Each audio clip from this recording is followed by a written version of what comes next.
On my wedding night, I crouched beneath the bed to pull a prank on my husband. But another woman walked into the room and set her phone to speaker. What I heard next froze my blood. Can you imagine your wedding night? The happiest day of your life, or so you think. But then, hiding under your own bed, you overhear a conversation that rips your entire world apart, revealing a calculated, years-long con to steal everything from you. My whole life was a lie. And it involved a baby. That night, the dust under the bed was already starting to choke me. I pressed my hand so hard over my mouth, desperate to keep from sneezing. I was lying flat on my stomach, my expensive white wedding dress, now crumpled and dirty, snagging on the rough fibers of the rug. It sounds ridiculous, right? A 30-year-old woman hiding under her bed on her wedding night like some kid playing hide-and-seek. But I just wanted to see the look on Preston's face.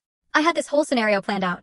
He'd walk into our bridal suite, loosen his tie, maybe call out my name, Valerie Val? In that soft, confused voice I loved so much. And then, surprise. I'd roll out from under the bed, probably looking like a glorious mess of tulle and silk, and we'd collapse onto the mattress, laughing. It was supposed to be the start of our happily ever after. We had just spent the last 6 hours dancing, cutting cake, shaking hands with people I barely knew. Now, finally, it was just us. Or so I thought. The heavy mahogany door creaked open. I bit my lip, suppressing a giggle, my muscles tensing, ready to spring up. But the footsteps, they were wrong. They weren't Preston's confident, heavy strides. These were sharp, staccato clicks. Clack, clack, clack. High heels. Expensive ones. I froze. Through the tiny gap between the duvet and the floor, I saw them, a pair of silver designer stilettos. They stopped right in the middle of the room.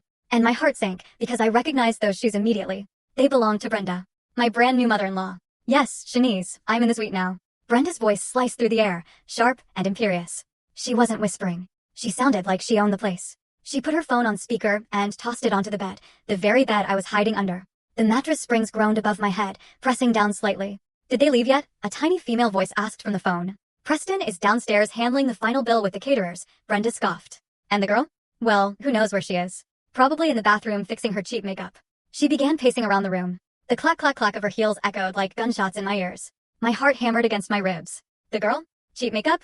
Just hours ago, this woman had hugged me, tears in her eyes, welcoming me into the family.